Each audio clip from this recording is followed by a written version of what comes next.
What if the last thing you saw was the inside of a whale's mouth?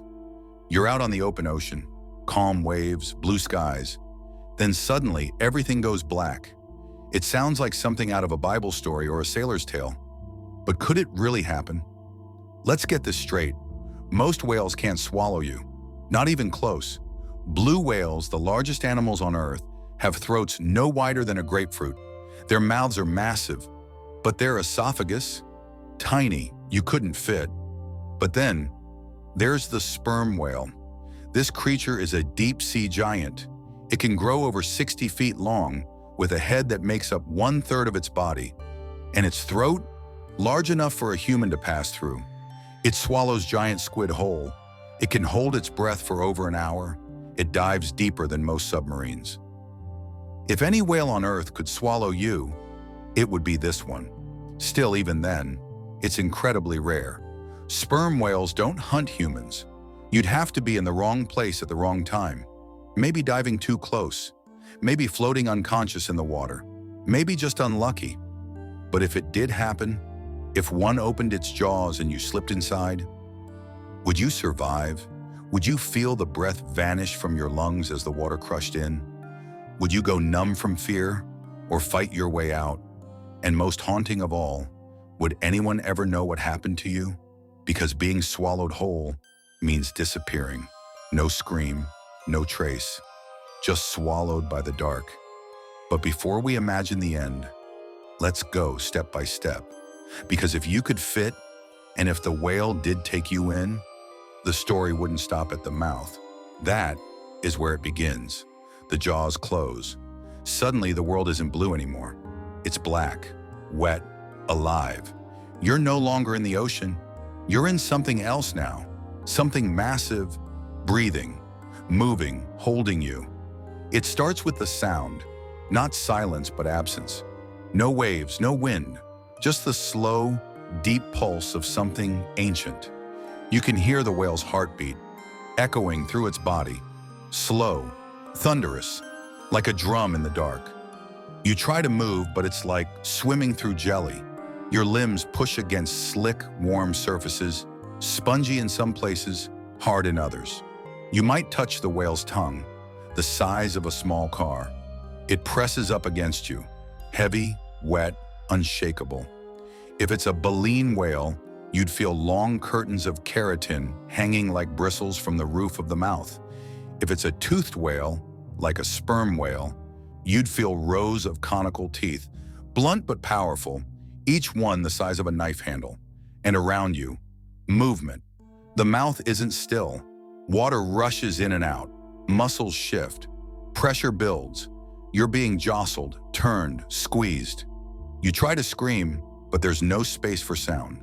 Just a mouth filled with seawater, your body, and the will of a creature that doesn't even know you're there. Your brain starts to panic, not just from fear, but from confusion. Nothing looks like it should. There's no horizon, no light source, no ground to stand on.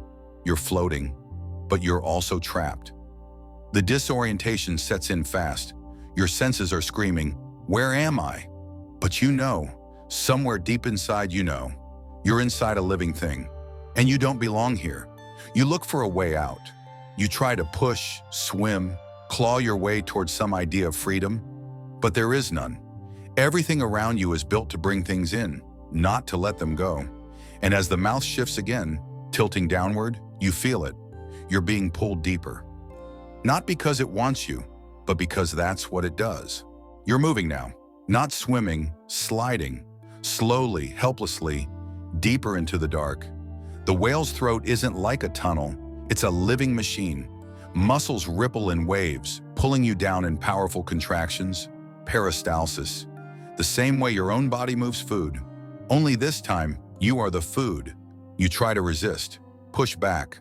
But every inch of the walls around you is slick, strong, and squeezing.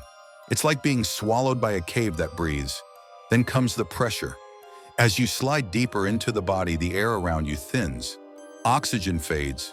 Your lungs beg for something to hold on to, but there's nothing. Just the crushing warmth of muscle and moisture. The deeper you go, the heavier everything feels. Your chest tightens. Your head pounds. You're not underwater anymore, but it feels worse. More claustrophobic, more final. And the heat, it's rising. This is no longer cool ocean water. The whale's internal temperature is close to 100 degrees Fahrenheit. Combined with the humidity and the pressure, it feels like being sealed inside a sauna you can't escape from. Bones start to ache. Joints scream in silence. Your body is under more stress than it's ever known, physical and mental. And you still haven't reached the stomach. The throat is not just a passage, it's a test. Most things don't survive it. Not squid, not sharks, not you. Even if you're somehow conscious, still holding on, your time is almost gone. Because the whale's body isn't slowing down. It's not wondering what to do with you. It's already decided you're going to be digested. And once you pass through this final ring of muscle, there's no going back. Then, everything changes. You feel one last squeeze, stronger than the rest, and you pass through. The pressure lessens, but what replaces it is worse. You've entered the stomach, or more accurately, the first of several. Sperm whales have multi-chambered stomachs, like cows. You're now inside the first chamber, where digestion begins. The space is cramped, irregular, and filled with floating remnants of squid, bones, and mucus-covered debris, and acid. Digestive fluids drip from the walls, thick and corrosive. They're strong enough to break down the hard, indigestible beaks of giant squid. That same acid is now touching your skin, your eyes, your lungs. If you're still breathing at all, the pain would be immediate, not burning like fire, but something deeper. Your body would begin to break down, cells melting, membranes collapsing. And then there's the heat. Inside the whale, it's not just warm, it's stifling. Temperatures can exceed 100 degrees Fahrenheit, and there's no fresh air. Every breath you try to take is laced with carbon dioxide, methane, and acid vapor.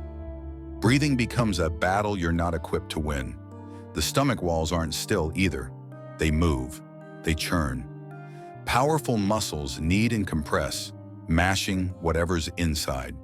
The same muscles that tear apart squid would start pressing in on you, crushing ribs, collapsing lungs, squeezing the last bits of life out of you. You might think, could I survive this? Could I hold on just long enough to be rescued or spit out? But the truth is, even survival up to this point would be nearly impossible. There's no light, no time, no air, no space, and no mercy. Everything around you is designed for one purpose: to break you down and absorb what's left. That's not personal, it's nature, but it's also terrifying. You've gone deeper than most humans ever will, inside the living core of something older, bigger, and stronger than anything you were meant to face. And still, there's one more question. Has it ever happened before? And if it did, could anyone make it back? There are stories, tales passed down about sailors vanishing into the sea, swallowed whole, only to return days later, alive, shaken, forever changed. The most famous is James Bartley. In the late 1800s, he was said to have fallen overboard during a whaling expedition, swallowed by a sperm whale, and found still breathing when the whale was later killed and cut open. But there's a problem. Historians have found little proof that Bartley even existed. The ship's logs don't match. The story appeared years after the alleged event, and even the company that owned the ship denied it ever happened. It's likely a myth.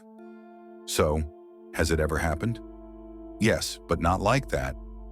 In 2021, a lobster diver named Michael Packard was briefly caught in the mouth of a humpback whale. For about 30 seconds, he was trapped, completely engulfed before the whale surfaced and spit him out. He survived with minor injuries, but he was never swallowed. And that's the key. Whales don't want to eat humans. They aren't built for it. And if they do accidentally take you in, they'll usually spit you out, if they can. Could you escape? Maybe. If you're lucky enough to be in the mouth of a baleen whale, not a sperm whale, if the whale surfaces quickly, if it realizes its mistake, but if you go past the throat, there is no exit, only darkness, heat, silence. And that, more than anything, is what makes the idea so haunting. Not just because it's nearly impossible, but because it reminds you how powerless we really are in the face of nature. You could disappear in seconds. No warning, no trace, swallowed by something that doesn't hate you, doesn't fear you, just doesn't even notice you. And somehow, that's the most terrifying part of all.